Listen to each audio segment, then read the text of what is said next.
You are Locked On Wolverines, your daily podcast on the Michigan Wolverines, part of the Locked On Podcast Network.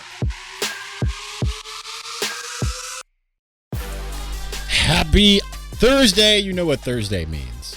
It means it is time for the Locked On Wolverines podcast, Michigan Mailbag. That's right. Favorite episode of the week, bar none, every single week. I am your man on the ground, Isaiah Hole, publisher of Wolverines Wire through USA Today Sports Media Group. I don't know why I'm using my hands like this if you're watching on YouTube. Nonetheless, we have got so many questions, not a lot of time. Can't go the whole hour type deal. We got to try to get it back to 30 minutes-ish. It's not going to happen, but we're going to try. So let's get to our leaders and best, starting straight away. James Crudup at James Crudup 6. Would you like to see the freshmen get in early and play a little bit more than usual, or let the starters go a little longer to get their rhythm back before next week, assuming the game is in hand? Side question, how about the GOAT, Joe, down there in Tennessee last week? I'm not going to rag on Joe Milton. I know that's certainly there's a lot of people out there that we're kind of happy to see that type of action. It's an unfortunate play for a guy who's in his fourth year playing, right? No awareness. As far as your question about about just kind of the whether you want the starters, you want I kind of want to see more of the starters, but to a degree, right? You don't want to be playing them in garbage time, right? I want to see it kind of be like an old school 2016 type thing. Put them away early. Make sure they're fully put away. You don't want it to be like a Rutgers type situation, and move on. I'd like to see also kind of setting some things up. I remember like in 2015, for instance, playing the week before Michigan State. I think that was actually Northwestern. Was it Northwestern? Maybe it wasn't. But I remember that they were setting some things up for Michigan State. I mean, didn't end up working out, but just showing some looks maybe that they have to think about. So like that would probably require the starters being in. So I'd like to see 3/4 out of the starters if possible. You know, don't get over crazy about it. Don't start to think like, all right, let's just keep them out there. You just hope you get 3/4 from them. Really emphasize, all right, we're going to do our thing, and then hopefully you get the backups in as well. Get out of there without injuries. Get out of there without, anything like that, and just prepare for Michigan State in that light. But take care of business and do it well. Do it quickly. Start early. That's what they've done. Don't implode in the second half, because we've seen that happen now twice.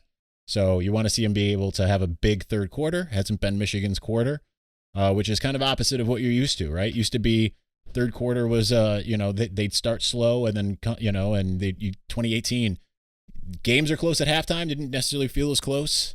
And then third quarter, they'd take over. So you'd like to see them have a big third quarter. So I'd like to see them remain with that. Or go back to that rather. Josh Barr at Jadicke. Watching the interviews this week, there's lots of questions about not looking past Northwestern. I've asked a lot of them. We keep hearing the game is the most important, but how does that mesh with the increased year-round focus we have heard about regarding Ohio State? I think that they're probably doing something a little bit here and there every week for Ohio State, right? Like they're, as Aiden Hutchinson said in Big Ten Media Days, if we prepare essentially to beat Ohio State every week, we'll be able to beat every other team before Ohio State. So I think it's probably like they're sprinkling something in. Maybe it's at the end. I don't know what they're doing, but it's kind of like Ohio State players told me before 2019, at the end of every practice, at the end of every winter conditioning, spring ball, summer conditioning, they would do something for Michigan. So I would imagine it's something like it's not taking away from what they're doing, but more so adding to what they're doing. At least I hope that's the case. I'm not 100 on that, but yeah, obviously you hope that they aren't looking forward to Michigan State, because that is a week away. But Mike Hart, like he said to me yesterday, said, if we don't win against Northwestern, then that game against Michigan State doesn't matter. He's got a point. So they seem focused. My brother in metal, Michael Wolf at MWolf21. What side of the ball do you expect to see the most improvements coming off the bye? It's hard to answer. I don't really know. I think that there's certainly more left in the tank offensively, and defensively, the issues they have had are fixable. So you wonder how much they're able to fix them. Like that was the thing when talking to like Steve Klinkscale on Wednesday, and this idea of like, all right, well, there's some bad eye discipline. We want to fix a lot of the the holding type things on the back end and things like those that can be fixed. I'm sure those are being hammered home. There was some talk about the wheel route hurting Michigan against Nebraska, and it's like, oh, but we can fix that. So I'm not really sure. I think that it could be all of the above. I don't really know that there's one more than the other. Certainly the defense is going to be more tested going forward, so I have to go with the offense because I think the offense will have an easier time of it against some of these other teams. They've played the toughest defense in Wisconsin than they're going to play all year. Penn State's probably going to be the next toughest defense, so I think that offensively they'll look better. Especially they'll probably have some different looks for some of the bigger teams they're facing, kind of like they did against Wisconsin. But defensively, it might be better, but it might not show it because you've got offenses in Michigan State, Penn State, and Ohio State that are going to be better. And Maryland. I mean, Maryland keeps losing guys, but certainly defensively they don't look good at all. But certainly they can... I don't know what I'm saying. Let's just move on. Jimmy Whitner at Jimmy Whitner1. What game on the remaining on the schedule are you looking forward to the most? Number 2, how many 5 stars do you think will be in this class? As far as the 5 stars, I'm going to go with, and it depends on if Will Johnson keeps his, because on 24/7's new release from their proprietary rankings, I mean, I don't think he'll drop. But, I mean, looking at On3, they don't have him as a... Did they have... Oh, they did have him as a 5-star. But he was like 20th. He's out of the 5-star range in 24/7's proprietary rankings. I'll still consider him a 5-star. I think they'll get Josh Connerly from the 5-star offensive tackle from Seattle. I think that I personally think, I mean, it's far from a done deal. I personally think that they'll flip Damani. So there's 3. And I wouldn't be surprised if they ended up getting Walter Nolan. I'm not saying that they will. I just think the fact that he came back and visited again for the Washington game is big. And what Tennessee's been looking like, I think they certainly could fall out. What Michigan's been looking like, they could rise back in. It's a position of need, all of that kind of stuff.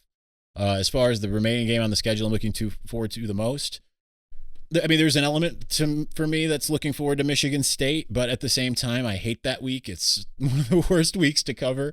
It's everything you post. Like for me in the media, like I get, more so than Ohio State. You get a bunch of Michigan State fans that act like I know it looks like I'm a fan because I'm wearing my home field. This is more because it's home field. It's comfortable. I wanted to wear something comfortable today, but they're going to look at it and be like, oh, you're just a big fan. And it's like, that's not how this works. So Penn State, because I love going to Happy Valley so much. It's awesome there. I'm like the only person that doesn't mind that drive. I love that travel. I love going to that game. I love going to games in State College. I know it's probably not going to be a night game. I'm probably the only person that kind of wishes it was. It's the only game where it's like every other game, please, no night game, because that just, it's, I don't get to sleep usually. Penn State is the only one where I'm like, make it a night game every time because the atmosphere is insane. It's the best in college football, in my opinion. Granted, I haven't been to LSU at night, but KRT at Farmark84. Will Donovan Edwards' role stay the same, or do you think he'll see increased snaps in the second half of the season? Same for JJ. Any changes moving forward? I think JJ's role will probably at least slightly increase. I think that they're just starting to work him in, right? But I don't think it'll be much different for Donovan. You hope, right? But I mean, if Blake and Hassan are still playing lights out, it's hard to it's what Mike Hart said on Wednesday. He's like, it's hard to get him on the field, right? Because he's got those 2 guys ahead of him. I thought he'd see the field more because I thought Blake Corum was going to be good. I didn't think he was going to be this monster that he's turned into. So, I think you'll see more of him, and I think they're starting to work him in more. But I don't think that they're necessarily clamoring to get him in per se. But maybe. I mean, I think certainly they have probably some special weapons that we haven't seen to some degree because they haven't needed to offensively.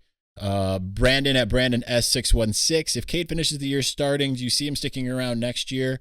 QB draft class this year is weak. He's got a 5-star in the wings that most likely would be too good to keep off the field. I love Cade and want him to succeed. I'm just curious of your thoughts. I don't think he's shown anything necessarily that says draft me right now because Michigan hasn't asked him to do much. So I think it's a little hard to say like, yeah, he could be gone.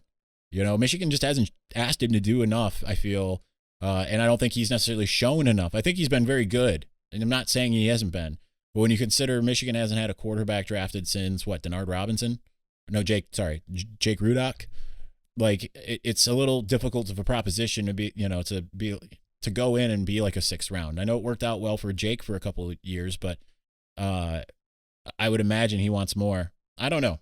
That's really it. And I don't think he's concerned about, there's a 5-star behind me. I think he's concerned with, hey, I won the job. I'm going to keep the job as long as I'm here, and I'm going to keep fighting to keep it, right? He has to keep fighting to keep it, and he's doing that. So, yeah.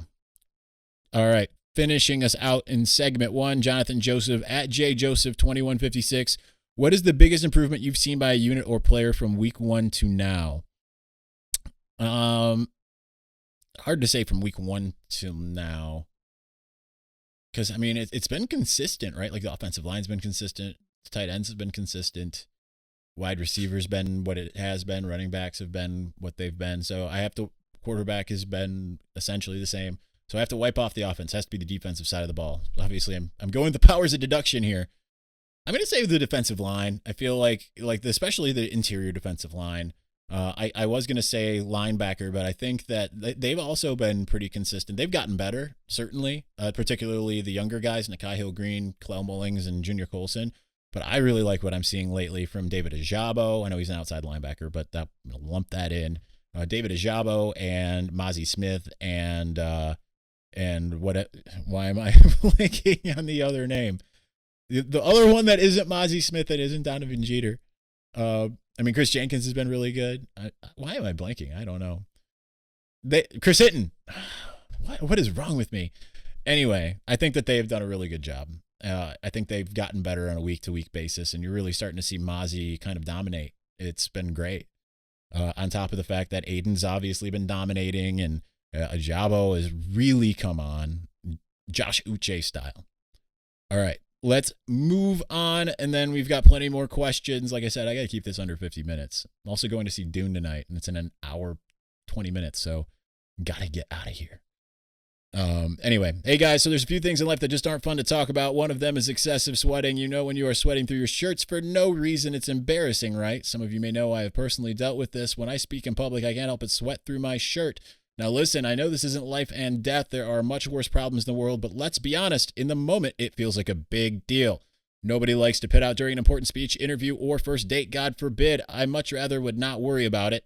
That's why I use SweatBlock antiperspirant wipes.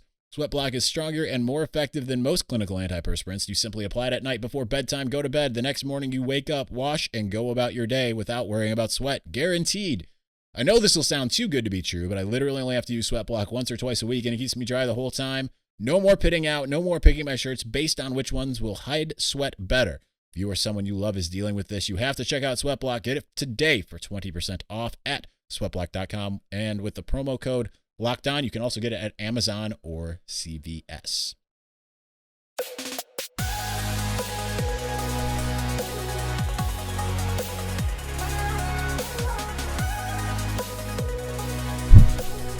All right. Knocking things over here. Why? I don't know, but that's what's happening. All right, so let's continue on with our Victor's Valiant. Now that I'm trying to get my microphone here where I can actually use it and see the screen. This is the new challenge of the video. Anyway, welcome back, Jim at Jim in the North. How does the offense compare to the 15-16 offensive scheme-wise? It's kind of similar, but it's a little bit more of a spread version, right? Like they're kind of doing similar things. They're playing power type concepts. They're mixing power and zone spread type schemes. I wasn't as schematically smart back in 15-16, but it kind of has some of the same kind of underneath type stuff. It's check downs, tight ends, that type of thing. All that's been kind of missing is more frequent deep shots, which they didn't really get to until the latter quarter of the latter quarter. Started against Indiana in 15. And it still seemed like it took a little bit for it to really break away in 2016. I feel like the Rutgers game connecting with Jehu Chesson was like when the deep game really started to hit. So I think it's kind of similar but different, right? Like a more modern version of it, I think, is the way I'm looking at it. Continuing, why does this seem to be so much more motivated? The team seemed to be much more motivated when compared to last year's team. Is it the addition of the new staff like Hart and Bellamy, or is the fact that we have crowds again? Probably both, but I think the bigger thing is, well, there's two bigger things. Guys have more experience.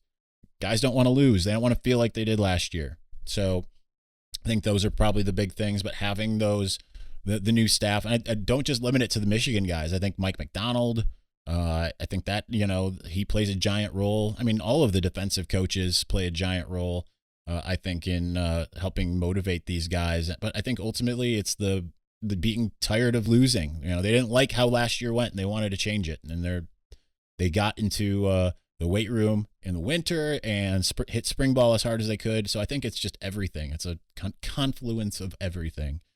Do you think this team will be up for MSU? They always seem so emotionally high when they play us. I think so. I think this team's really looking for that barometer, that thing that said, I don't think they're going to go in MSU with the same mindset of like, we're just going to kill them. They're going to lay down for us because, number one, even if Michigan is favored, it's not going to be by a lot. Number two, it's on the road. Number three, they lost to MSU last year. Number three, MSU is undefeated. So I don't think they're going to go in with this idea. I think it'll be much more like Wisconsin, where it's just this, like, we need to go in and do the thing, right? And MSU's certainly going to be up for that game. It's going to be interesting. Continuing, after Nebraska and after some reading, I'm nervous about the D versus MSU. Speak comfort to me. All right, here's the thing. No, the defensive line, or not defensive line, but the defense did not look good in the second half at times. It did in the end, right? Kind of like the Rutgers game at times against Nebraska. MSU's offense is not nearly as complicated as Nebraska's. Will they try to pull the linebackers and safety up with play action? Absolutely. But for the most part, when you look at what MSU did against Indiana, what MSU did against Nebraska, against tougher defenses, they have not been as good. The big contest is going to be, are they able to get enough pressure on Peyton Thorne? I think they will be able to. But then, even then, if Peyton Thorne is trying to hit Jaden Reed and Jalen Naylor, how do the corners fare? The corners look vastly improved. I know what people are going to sit there and say, no, they don't. They do. They look vastly improved compared to what they were in week 2 last year. They're not going to be stuck in man coverage, isolated, all those things. MSU is going to hit on some plays. That's going to happen, especially at home. But I think you've seen the composure, right? It's not this, oh, here we go again. That happened last year. So this will be arguably the best defense. I mean, arguably the best defense that Michigan State will have faced. It's hard to say because I think Indiana's had more tests, particularly playing Penn State.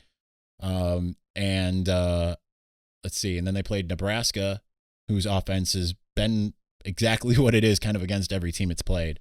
So that's my thought. Jacob Chavari at Jacob17213950. What are the odds Michigan getting a big lead going into halftime and JJ playing so good in the second half that he steals the starting job from Cade? I don't think it works that way, man. I don't think it's like, oh, he looks so good in the second half that Cade, sorry, you've lost your job. Especially if Cade helped lead them to a big lead to get JJ in. Here's the thing. Cade McNamara has won the starting job. It's not like, I'm not saying it's not close. Certainly there are elements that are probably close, but he does a lot of things that JJ might not be able to do. JJ might have the complement of the playbook, right? Like the full complement. But Cade can make a lot of checks. He certainly can read defenses. He's not making a lot of mistakes. He's doing what Michigan's offense is asking of him. This isn't a situation where he's on thin ice, I don't think.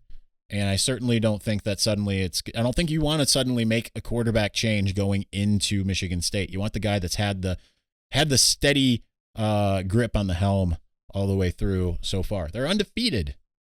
I understand people want to see more. Michigan's not asking for more at this juncture. That's part of it.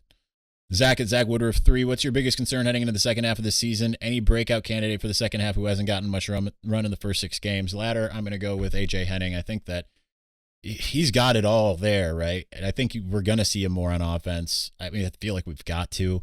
If Rowan Wilson comes back healthy, he could be part of that as well. We just saw him start to break out before he got injured against Wisconsin.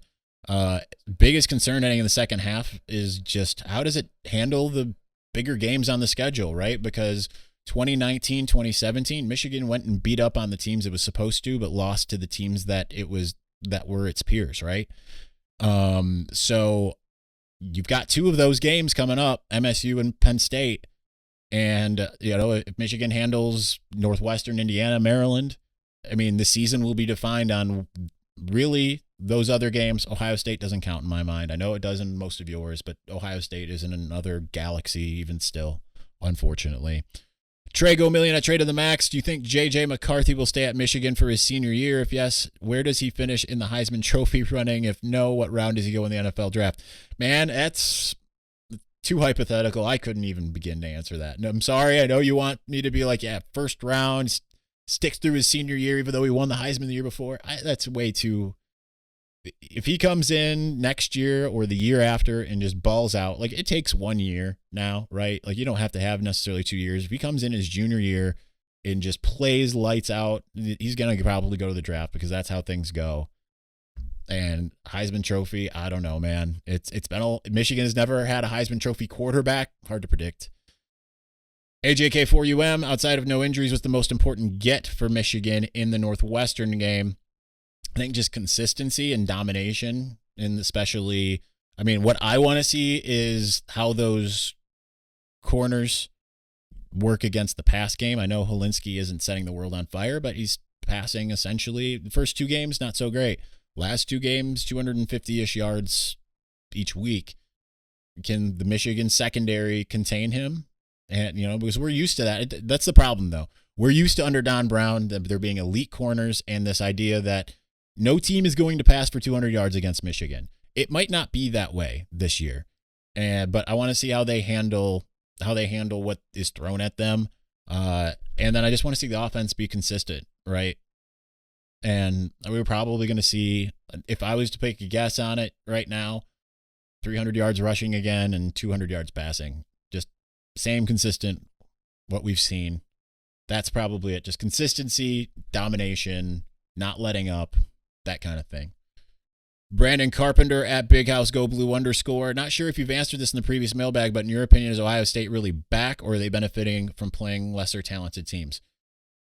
A little bit of column A, a little bit of column B. The thing is their offense has just been phenomenal, and I think that's going to, whatever their defense does, and I think the biggest thing to me why I'm leery is because C.J. Stroud felt like he grew up in the midst of that Oregon game in week 2, and then they became unstoppable offensively after that, which is the scary thing because he was shaky in weeks 1 and week 2, and then after that, not so much. I mean, Kyle McCord, I know, played in week 3 or 4, whatever it was. But, C.J. Stroud, those receivers, it's the most talented receiver room. Travion Henderson has been an absolute monster. Defensively, I think, they haven't been tested yet, per se. So we'll see. Here's the key for Michigan to win against Ohio State. Find a way to get some stops. And then, and then you're just going to need a couple maybe, and then go toe to toe. That's the only way you're going to be able to do it. Certainly it could be possible. I don't know yet though. Ryan at I am 3 name one player position group you think will step up in the second half of the season. I basically already answered that. As far as the position group, I think I don't know who's going to step up, but no offense. I already kind of answered it. Adam Kasel at Adam _Kasel. How does this team stack up to other Harbaugh Michigan teams? Does Cade make a similar bye-week leap as Rudock and Spate? Hope so. I think it's very similar to 15. Obviously, the defense isn't quite as dominant, but I think it's still trying to figure some things out. Newish scheme. It's not necessarily like that super aggressive style that Don Brown ended up bringing in, but I mean, it's got some elements of that. And I think the offense is it's kind of that manage the game type thing. And then we saw it really take off later. So I liken it a lot to the 15 team. 16, I still think that's a national championship contending team if Wilton Spate doesn't get hurt, regardless of the Iowa game. And 18 was right there. I had a little bit more faith in the offense and its ability to be consistent.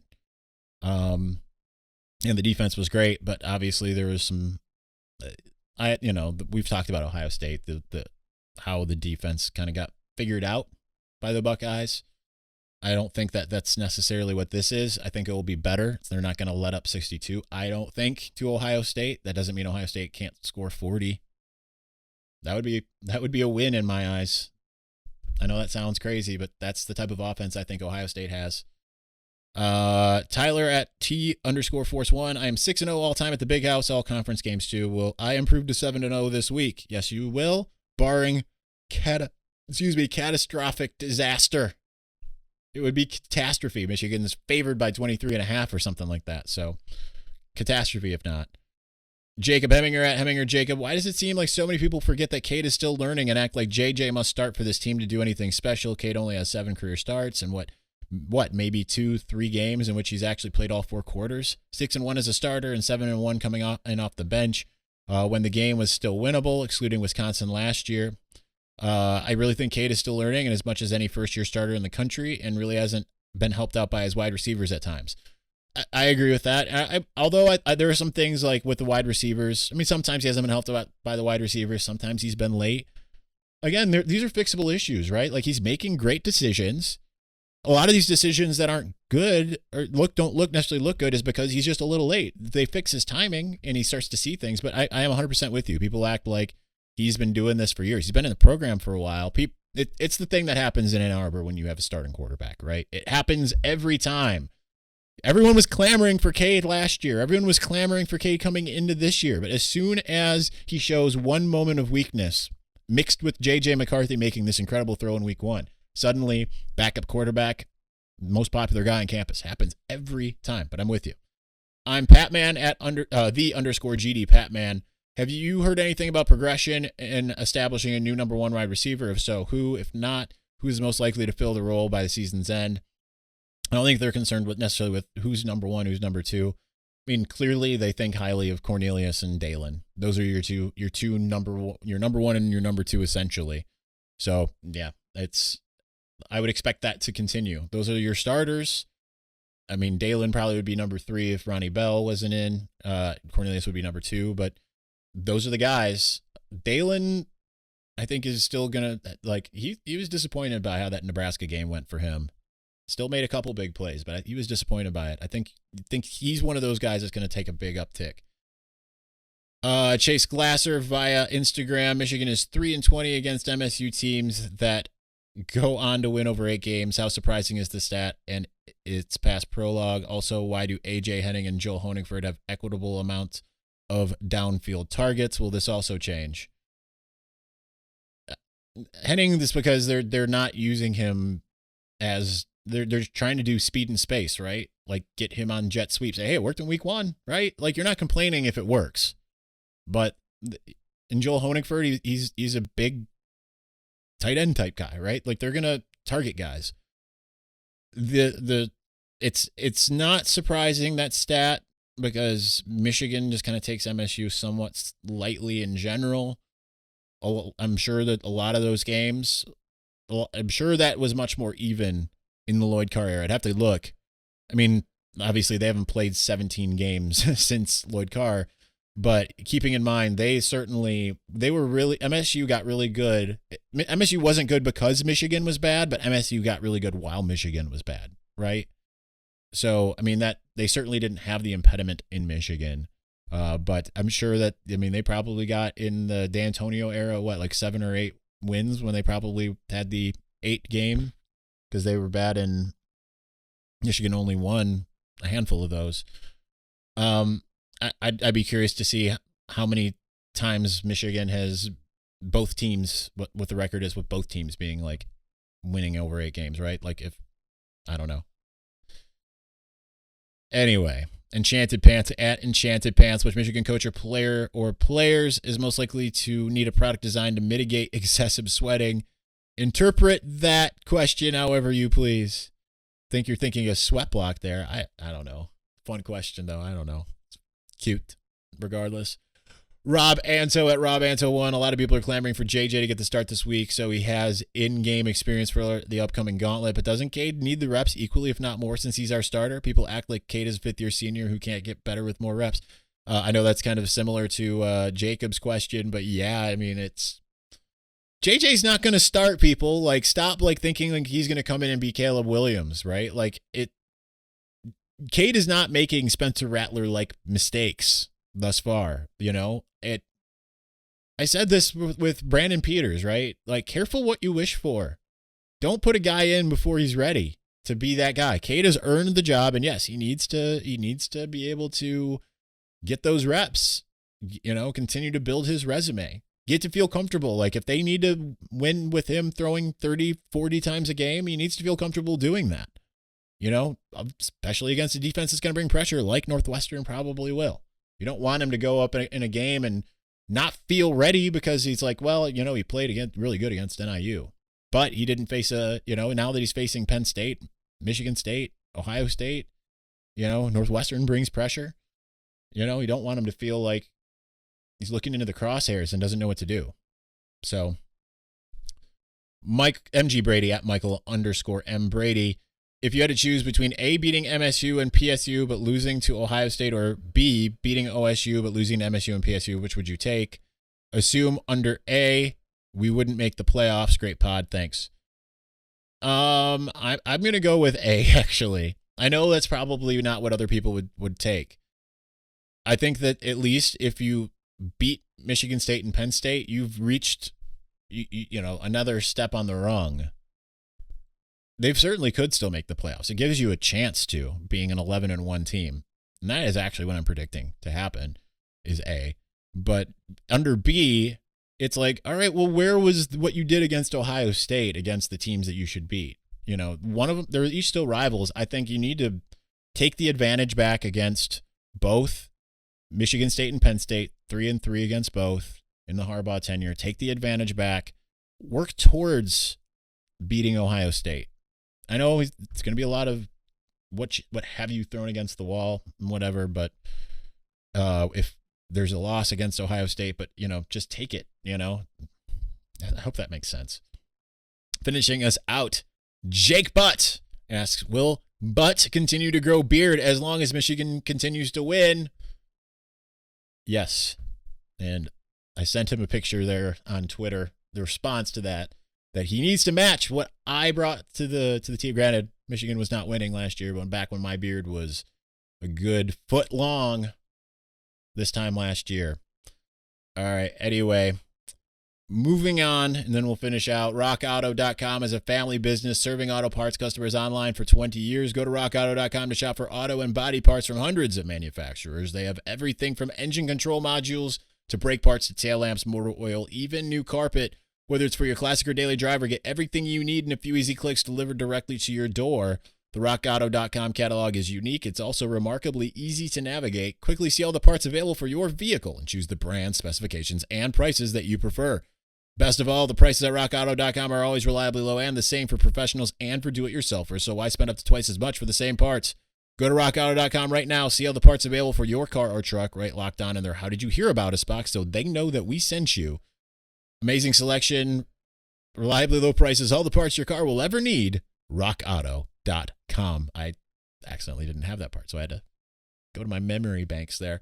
Anyway, all right. Football's been back. It's been awesome. It's been fun. As always, BetOnline is your number one spot for all the pro and college football action this season with a new updated site and interface. Even more odds, props, and contests. BetOnline continues to be the number one source for everything football. Head to betonline.ag to sign up today to receive your 50% welcome bonus on your first deposit. Don't forget to use our promo code LOCKEDON to receive said bonus. From football, basketball, boxing, right to your favorite Vegas casino games. Don't wait to take advantage of all the amazing offers available for the 2021 season. BetOnline is the fastest and easiest way to bet on all of your favorite sports. BetOnline, where the game starts.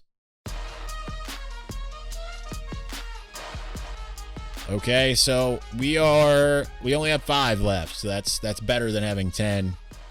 Doing a little bit better here, but anyway. Steve Blacklaw at Blacklaw Steve, who ends up being the leading rusher for Michigan this year, Blake Corum or Hassan Haskins? I'm going to go with Blake. And that's just because he's already set a precedent. Both, really, it doesn't matter. they're kind of neck and neck. I think Blake has a little bit higher. He's got like 100 more yards more A few less carries, higher yards per carry, obviously, with that. I think that Blake will probably break a couple more big ones. I think Hassan will break some big ones. I don't know. I think Hassan is probably going to be closer to being a short yardage back.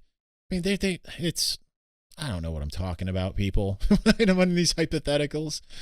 Anyhow, Jason Taylor at JasonTay_. This question should have been asked after the first few games. Why do you think we have seen guys like Rod Moore and Jaden McBurrows in garbage time over Iman Dennis, Andre Selden, Darian Green-Warren?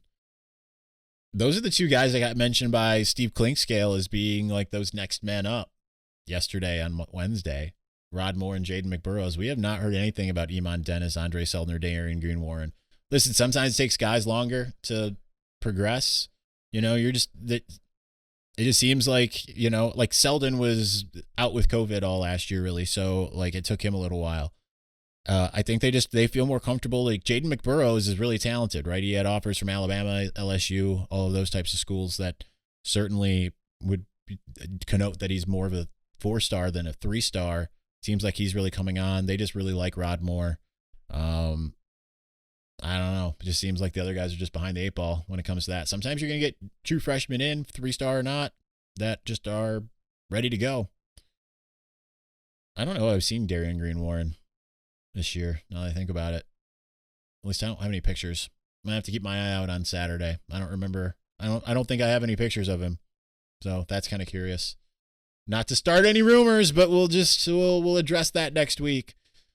Part alternation Mark A. Arseniak. I don't know what that says, but whatever. Where did Kemko? Who do you think will be our starting 5 offensive linemen next year based on what we have seen so far this season? Let's see who's graduating. Stuber's graduating. Gotta imagine Ryan Hayes goes. He's got another year. I mean, technically 2 years. Bastard is certainly gone. All right, so I would go with this. I'm going to say Ryan Hayes comes back for another year. I don't know why, but I'm going to say that. You're going to keep Trevor Keegan. Your center, I'm going to say Greg Crippen. I think that he's in the 2 deep. He's right there. If not Ryan Hayes, I'll put Carson Barnhart on that side. So let's take Hayes out and put Carson Barnhart on, just for the sake of having something different.